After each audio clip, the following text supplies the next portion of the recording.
it time for illegal ham in the face? But bro, where's the banjo? Some Cleveland sports shows try to give you hot takes, but only one can give you a big old piece of hot ham. Welcome to Illegal Ham to the Face. Talking all Cleveland sports. And don't forget our Fat Boy Tuesday, where we also ham it up with some fun food topics. Without further ado, let's serve up some ham. Here are the Ham Boys, Fatty, and Big Bry. What is going on, everybody? Welcome on into Illegal Ham to the Face. I am that fat guy, Jared Fatty Bates. Big Bry is not here tonight. He's taking some time off with the family this evening. This is probably going to be the shortest Illegal Ham to the Face show that we've probably ever done, with the exception of maybe a live mishap where we've had to reboot. But I want to thank everybody for coming in. I want to thank everybody for joining in the Network 216 Day yesterday. As we are part of Network 216, I want to thank everybody that joined and commented on that. Our show is brought to you by Harold Keel and Lake Erie APA. If you want to play pool, you want to go get on a team, get a hold of us here at Illegal Ham to the Face, or go look up Lake Erie APA on Facebook, and we will set you up with a team. Let's see your comments. Just stopping in to show what's going on, Casey. Thank you for showing up tonight. I greatly appreciate it. I can't wait till we get you on the Lake Effect Lounge coming up. That's going to be a fun show for us. Also, our show is brought to you by City Dogs Cleveland, which is near and dear to our hearts, myself and Brian. We both have adopted dogs, so we love to help out whenever we can. So if you can, please go adopt a city dog from City Dogs Cleveland. If you cannot, volunteer, donate, do whatever you can. They take food, peanut butter, Kongs, anything you can think of that a dog would love, they'll take it tremendously. And please go help them out. I know they got some events coming up here very shortly. So the show tonight, we're going to have a special guest. It's going to be an all-Cavs show. It's not going to be, there's no trivia tonight. I'm saving that for a Bri for next week. Fat Boy Tuesday has been postponed until next week. We'll talk probably a little food with our guests that'll be coming on here a little bit later, and our top three will probably be pushed also. But I want to take this time to thank all the viewers, thank everybody that chimes in on our show, all the friends and family that have helped us out along the way. This is going on, Brian and I's, I think it's 6th year now with Illegal Ham to the Face. We love it. We can't do it, without you guys and your guys' support, which we truly, truly, truly appreciate. We try to get a hold of you guys whenever we can. Like James is in here tonight. What's going on, James? So just want to thank everybody who tunes in, helps out, shares, reposts, everything that you guys done for us. We truly appreciate it because we love talking sports with each other. Yeah, even though people call us, a couple fat asses, or at one time, what was it? The 600-pound crew is what we were called one time, which I thought was hilarious. I loved every minute of that. Toby, thanks for the like, brother. I love you. I got to talk to you later because we got to set something up here coming up soon. But I want to thank everybody. Now, with what's going on in the Cleveland landscape right now, obviously the Browns talk has slowed down, even though we do have a new defensive coordinator, which Brian and I will be talking to or about next week. But with everything kind of slowing down, we're going to have guests on. And we're going to have a few other things. And, Fat Boy Tuesday will be a little bit more elaborate than what it was. So if you guys have any things you guys want us to talk about food-wise, any topics that you think that we should hit on the guards, the Cavs, or the Browns, let us know. If there's a top three that you guys want to give us, hey, we take all and any, because when we started this show, it was pretty much for those that don't know, was us at work doing the same thing that we're doing here. We would talk sports all day. We would come up with just some weird trivia for each other to try to answer. We would do a top three. And when I say top three, it was like Top three Adam Sandler movies, go. And then we would debate it like we always do because, that's what we do here in Legal Ham to the Face. And then, of course, we love food. And being here in Cleveland, which is wonderful with the mixed pot of food everywhere from Indian food, from Barisa just opened up down the street for me, which I can't wait to check that out. From Italian down to Little Italy, you got Slovak Village there in Parma. I mean, you got so much food and stuff here, and it's amazing what they do here. I'm sorry if I'm rambling on. I'm waiting for our guests to join. But anybody that's getting ready to watch the Cavs coming up, um, it's going to be absolutely exciting. I can't wait to see what the second half brings, especially after the All-Star game. And it's going to be, let me hold on one second.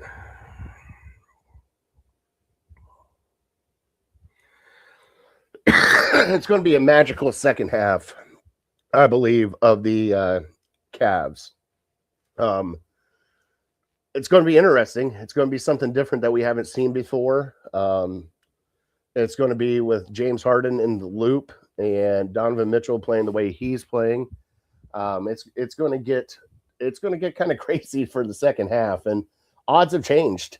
Odds have changed for the Cavs. They are now pretty much one of the tops to come out of the East. I think it's between them and Detroit, which is kind of crazy that one trade will kind of make that much of a swing.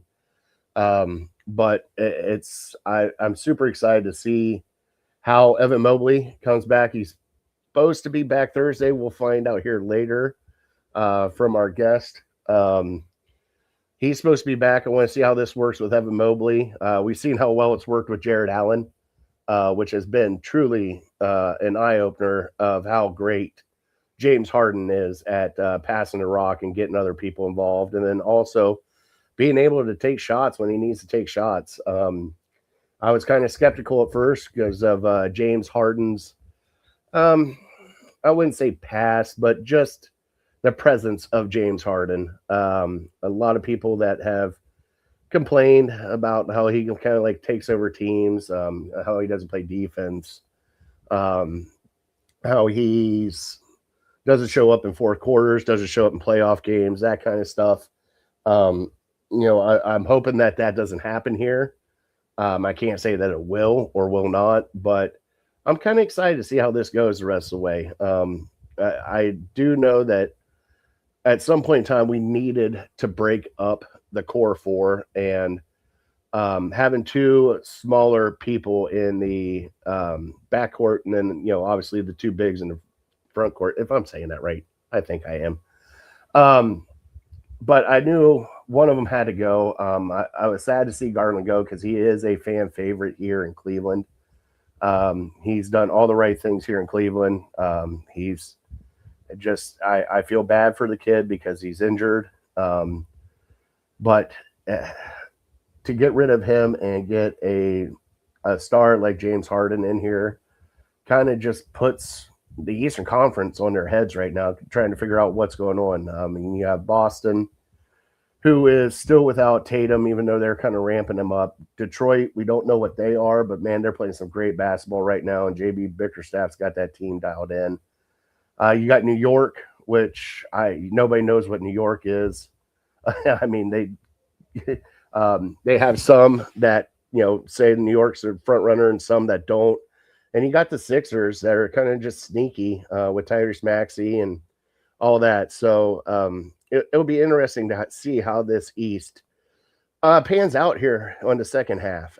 And I promised you guys, he just popped in here. I promised you guys a special guest. He does not know that Bri is not here tonight. It's just me and him tonight.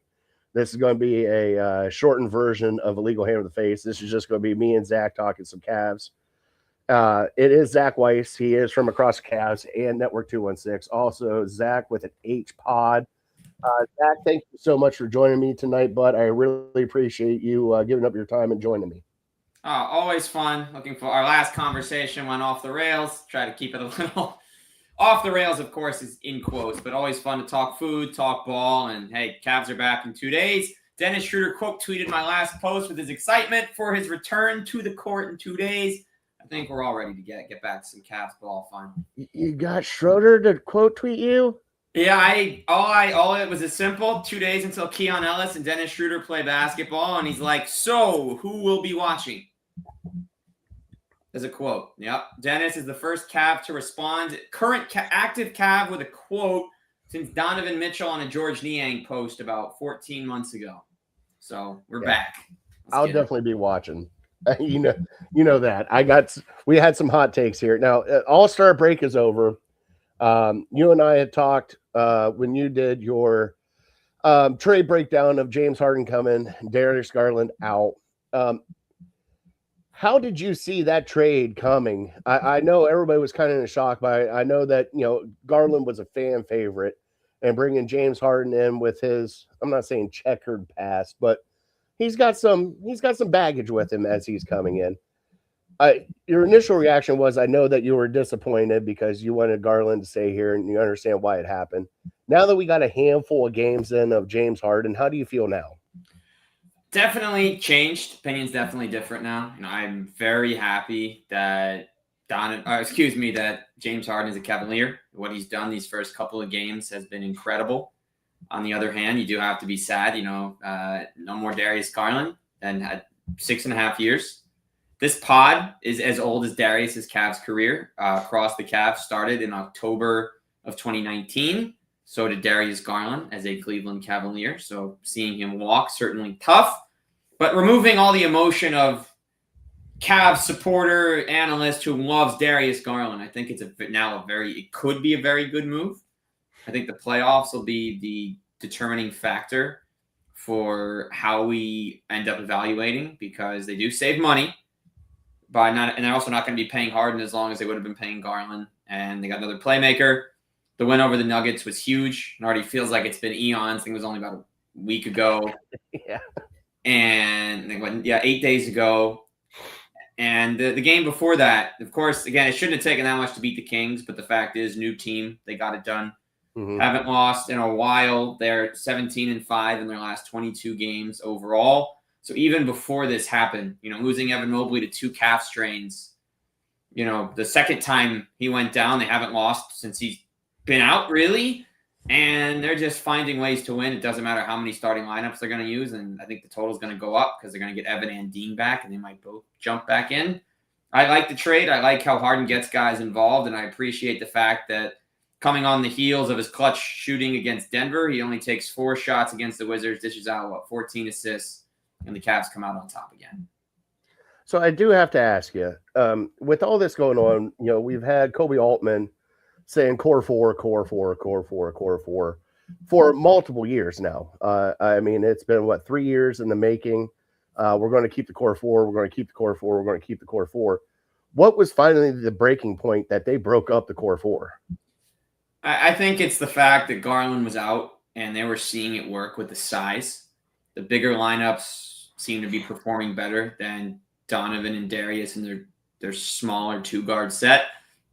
When they were plugging Merrill and Tyson with Mitchell, and Merrill only has maybe an inch on Garland, but the way he defends at his size, the way he takes charges, the way he stays locked in, certainly having the ball in Mitchell's hands for those games and the floor spacing that Tyson now brings you, I think was huge. It's just size. They were playing better, bigger. And, it's kind of like, unless there really isn't an example that I can pull that'll work from another team. But I've seen a bunch of teams around the league that carry small backcourts that can struggle at times, and it's not the same. Look, yeah, it's a hard trade, and also you see the jersey behind me. I got this signed by Max Strus almost 2 years ago. Didn't get it put up here, as you see from recent videos, until about a month and a half ago. Took so many months of it sitting just off screen.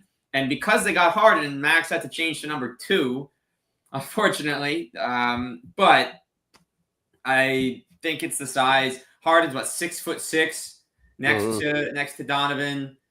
When you put Dean out there at the 3 as well, when he's healthy, he's 6'8".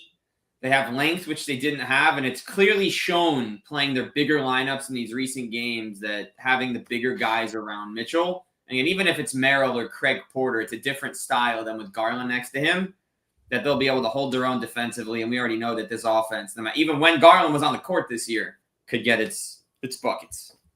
Yeah, and the great thing is about James Harden, elite passer. And I mean elite passer. He has incorporated the big men a lot in his game. And I'm kind of curious. We've already seen it with Jared Allen, but everybody's been waiting for Evan Mobley to become a unicorn. And that's the word that keeps being thrown around, especially here in Cleveland. Could having James Harden feeding him the ball kind of unlock a little bit more of Evan Mobley that we haven't seen yet? I think it definitely can, but I think the only thing I would counter with, and I feel like it isn't talked about a lot, when you consider the scoring jumps of Merrill and Tyson this year from where they were last year, a lot of that will counteract Evan also score, because they're not going to score 125 points a game. It's not feasible. It's not sustainable. So you think about the other guy's scoring jump. So Evan's drop has coincided with two other key role players stepping into larger roles and scoring more points. Of course, I guess the same could be said Max Strus being completely out of the lineup and DeAndre Hunter not being consistent enabled other players to step up. But I'm curious to see it. The only downside, and Evan's going to play in 2 days against the Nets. Maybe this isn't a downside. We're talking about an all-star, a DPOY already, and it's only played 4 full years. I guess the only negative here with Evan is how good Jared Allen has been playing 33 minutes a game at center. His game against the Nuggets, I couldn't tell you, man, how long it's been since we watched a game where Jared Allen got touches in a clutch situation. I don't know how long it's been. And it's so refreshing, especially over the last week while Evan's been out, to remember how good he can be. I mean, Jared only had half a season in Cleveland before they did get Mobley, and the first part was shrouded with the Drummond saga. So the tail end of that. But with that said, I think he can absolutely be unlocked. I'm curious how they rework the rotations. And I think this will be the first time they could bring him back a little slower. I might see a world, just like his last injury, where Evan Mobley comes off the bench again. He might sit the first 5 minutes. He'll be the first guy in. He'll get Allen. Maybe you'll swap him. Maybe you'll I don't know how they're going to rework it, because it's been clear Naquan Tomlin's just been a corner 3 guy. It's not going very well at 22%, but I still think him taking these looks throughout the game keeps things moving, keeps the defense honest, and opens up things for everybody. So eventually he starts figuring out the work. Maybe you don't want to just tell Evan, go in the corner. I know that's straying from the question you asked. I do think, though, he will play very well with Harden when he's the primary big. I am curious, though, because Allen cannot play on the outside, how they switch things back up, and if Allen will be the one getting more minutes or not, if this is just one stretch, because that's always the question. One of your stars goes down, the guy next to him takes on a much larger role. How do you adapt on bringing him back without throwing off the rhythm of the replacement extra minute guy still playing at that level? All right, so Cav favorite coming up. Tyson has come alive this year, has been playing great defense, great offense. Is he going to crack the starting lineup when we get to the playoffs, or is he going to be a bench player? So I don't think it'll make a difference on his impact, truthfully. I think it's hard to see him come off the bench, but I think in an ideal world, I feel like it's very hard to bring Dean Wade off the bench. I don't think he's going to play as many minutes if Max Strus comes back, Tyson's there, Merrill, Keon Ellis, Dennis Schroeder. There's going to be so many options for who even comes in games. I think at some point the rotation is going to have to shrink to 9 guys, and that's going to feel like it's impossible. Because you got Tomlin, you got Schroeder, you got Ellis, Merrill, Tyson. You might get Strus. It's going to be a very hard decision for Kenny Atkinson. I think he'll come off the bench and be the first. I think he and Dennis Schroeder should be the first 2 off the bench. Although, honestly, I don't – wait, no. See, we haven't – okay, I need to actually rewind this. I wish there was a full rewind. It's going to be such a hard rotation decision to make because so many guys deserve big minutes. Mm-hmm. And when you add everybody in, it's going to be very hard because they're probably going to have Mobley and Wade, which means everybody but Strus is going to be available on Thursday. It is the front end of a back-to-back. The Hornets are the day after, so I don't think we're going to get Evan in both games. But I think that first game, having a full array sans Max, so your healthiest version of the season, is going to – because Evan got hurt right before the deadline. He hasn't played with Harden Ellis or Schroeder yet. So honestly, I don't even know who's going to leave the rotation. I think it's a tricky thing to answer because you want to say, yes, Tyson will start, but you think about the defense that you get from Wade, especially to start games when you want to set the pace in each half. He should, but because Mobley and Allen, Harden and Mitchell are all there, it's going to be difficult to not just have your defender there because there's enough offense with the other guys. He'll still play 25 to 28 minutes, I think, off the bench, but I don't think he'll be starting those games. Mm-hmm. But it could also be matchup dependent. I think it could be a case like how Okoro used to start, and then when he struggled, he'd come off the bench and they'd give the spot to LeVert. I think if they find Wade's not giving enough scoring on the shots he is taking, then we'll get Tyson or Merrill or Ellis or Strus or whoever it is. There's so many options now that I think these trades combined with the recent stretch going so well has been fantastic. And what Tyson's done has been amazing, and that's not a knock on him. It's just so hard to determine minutes when you think about rotations and this. I feel like they might have the deepest team in the East with how they came out of the deadline now. Yeah, and speaking of the East right now, we have Detroit leading the East. Yeah. The odds have changed for the Cavaliers, especially with adding Harden. They're now one of the top ones to come out of the East and get to the Eastern Conference Finals. Do you believe that it is Eastern Conference Finals or bust for this team? 100%. You traded Darius Garland. If you were ever going to trade a core 4 guy and then not go on that big run, you're going to have an angry fan base. You're going to have an angry ownership. What they did in trading Darius is probably the hardest thing Kobe Altman's had to do in his time as GM. Trading Sexton was hard enough. Mm-hmm. And then 4 years later, Garland. So these are moves you have to make. Like they had to trade Sexton, Markkanen, Abaji, and that pick. All the picks. They had to do it. Markkanen doing what he's done has been amazing to see. But it's Donovan Mitchell we're talking about. And the same guys now, this is James Harden we're talking about, was averaging 25, 5, and 8 as the second option on a team that went from 6 and 21. And I believe they had gone 20 and 5 after that. They're now 20 or 21 and 8, I believe, since their slow start. So you have to make the conference finals. It doesn't matter that Boston's probably about to get Jason Tatum back in 2 or 3 weeks, pairing him with top 3 MVP candidate Jaylen Brown, a real center in Nikola Vucevic, and a all-defense guy like Derek White. That doesn't matter. It doesn't matter that the Knicks brought in Jose Alvarado, who just made 8 threes in his debut or second game. I mean, none of this stuff matters. The Knicks lineup does not matter. That means nothing. You have to be up there. You can't lose before the conference finals. Keeping in mind the Pacers are about to come back and be a unstoppable force with Halliburton and Zubats next year. Think about the Wizards, who aren't going to challenge the Cavs in a series in the future should that happen, but adding Trae Young and AD, another team that's coming up. You've seen the Raptors come up. The only worry I would have with the Cavs, if you do play a team like a Toronto that's had your number 3-0 against them in the regular season, or a club like that that's got big wings and scoring wings like that. I mean, all the teams cooked the Cavs like that last year. The Cavs are the only team that Risache ever scored 30 against. He did it twice against them in 2 games. He's not done it since in the NBA.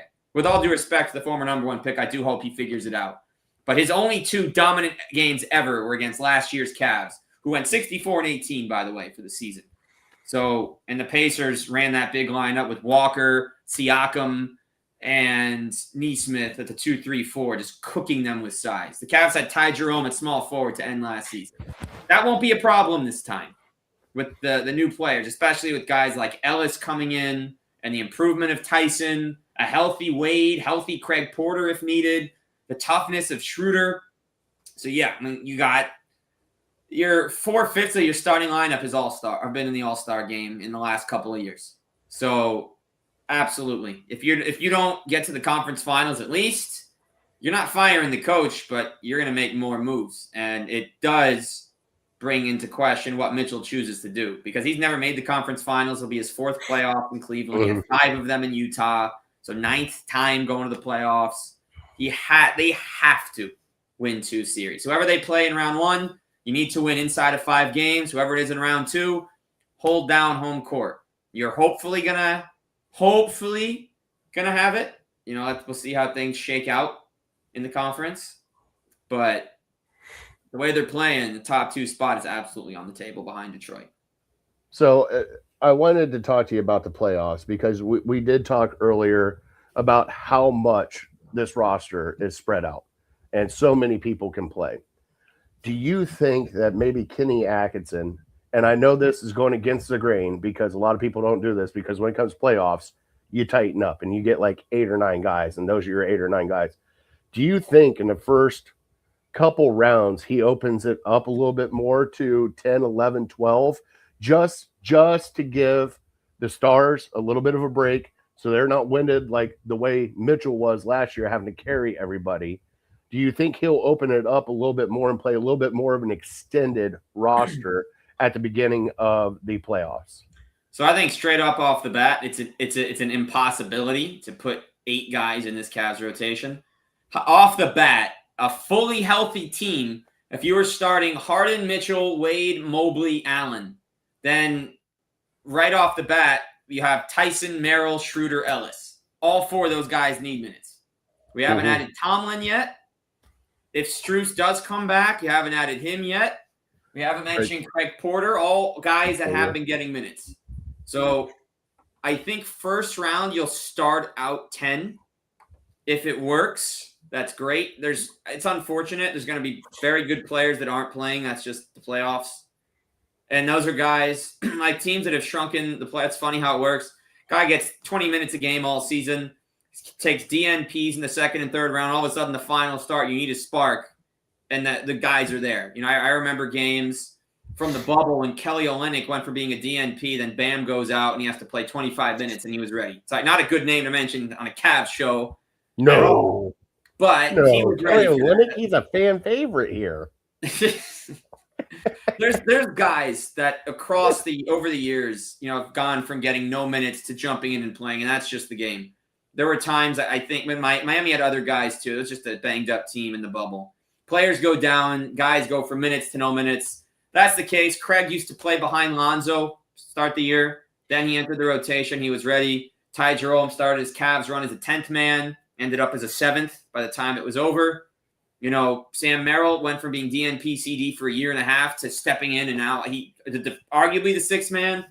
That'll probably be 10. Don't ask me to name the rotation right now because honestly, it's hard. With Strus not playing, it's a little easier because it would be unfortunate. It would either probably be Porter, but unfortunately, it'll be the 11th guy just outside, and which is crazy that Thomas Bryant would jump to 12 despite how good he's played. Mm-hmm. I think they're going to be okay with what they do, but I think 10. 10 to start. Once you get past round 1, you may have to go to 9. So I guess we'll see from there. I got 2 more questions, but I wanted to run this by you because I know you got to get off here. I think the beginning of this year with everybody that was hurt at the beginning of the year has helped out the Cavs tremendously because by the time that the playoffs do come around, they're still going to be banged up. There's still going to be injuries. Like you said, the depth of this team, if one person goes down, at least we have confidence in the guys coming from behind to fill in that spot. As of last year, we weren't there yet. We had a couple guys we were confident in, but it was like hit or miss after that. So I just wanted to say that because I think that's probably going to be one tremendous thing that's going to help us because if one of those guys has to miss a game, you're not scrambling, you're not worrying about it because you have enough guys on the bench that, are going to come in and step up for you. All right. So obviously it's the Cavs. It's crazy season. All-Star game's over with. We have a technically big 3. People keep talking about it. LeBron James back to Cleveland for one last hurrah. Yeah, my take on LeBron would be this. There's 3 things that if you talk about adding LeBron, Raymond James to your roster. And it will always start with the media circus that follows. For better or worse, every move, every social post, every meal you eat with whoever you have it with, whoever you go to the club with, whoever you have a handshake with, everything will be dissected. That's just what happens. The Cavs had that from 15 to 18. They also had 4 finals appearances. They also had 2 or 3 deadline shakeups in 4 years. So that's the first part. You just have to be ready for that if the Cavs can handle that. The second part would be don't gut the roster. Don't force it to happen. Because you don't want to ruin what you've built up to get 1 year, one last year. You want to make sure that if that is what you want to do, and that is what he wants, it very much looks like he wants it at this point, that you're not clearing future stars for one chance to win and retire on top. Because there will be seasons after that in which you have to remember, which was my big negative initially on Harden, given how many years he has left versus Garland. And then the last one would be as a mutual, which kind of already addressed. And it seems, and this happened years earlier, LeBron talking about Cavs Kyrie and other things when he's not with the team, he's paying attention to it. I think it was the Big Z jersey retirement he was at, even though Pat Riley told him not to go when he was on the Heat. And then a few months later, I'm coming home. So that's my stance. I think it could help. I don't think it could hurt, but you just have to be ready for what comes with having LeBron back and also knowing for the non-season ticket holders, and you're really the love for the team is already there. You're gonna be forking over a whole lot more for tickets that year. And also, I think if he does come back, I think he finally realizes that he doesn't have to be the guy in Cleveland now. He doesn't have to be the mega, even though he's LeBron James, but he's got Donovan Mitchell, he's got James Harden, he's got a Mobley. It feels like he doesn't really have to put the team on his back, and he could kind of be the third amigo and kind of just do what he does at this stage. And I'm not saying that he's fallen off. I mean, he still plays great basketball, but just saying he doesn't have to do like he used to. And here we go. Last one. Mm-hmm. I got to ask you a food question before we get off here, bud. Absolutely. And you know I do. Okay. You go to your PA announcer, you go to basketball games, volleyball games. What is the best concession food for you that's your go-to when you go to games, whether you're doing play-by-play or you're just going to watch? All right. So I'll give you each scenario. So play-by-play, I'm going to the vending machine. And I'm just grabbing some pretzels or some gummies. I've seen a lot of guys do that. I don't know what it is. If you look at Tim Alcorn or Rafa Brito set up before the game, they got all their cough drops laid out. I got all my lozenges laid out in front of me. So whenever there's a play where I need it, you'll get those for quick timeouts or halftime, pregame. If I'm going to a basketball game, I'm probably getting wings or chicken tenders. I'm very, very basic with that, but I've been doing that for years. I would say if I'm going to a baseball game, probably go hot dog and pretzel. I also say that I like a good NBA pretzel. NBA stadiums do pretzel as well. On the rare hockey game, the last time I went to a hockey game, I think I've actually done this multiple times. I've had a good sausage. They do great sausage, although I'm pretty bland, so I'm going light on the peppers, more on the mushrooms and onions.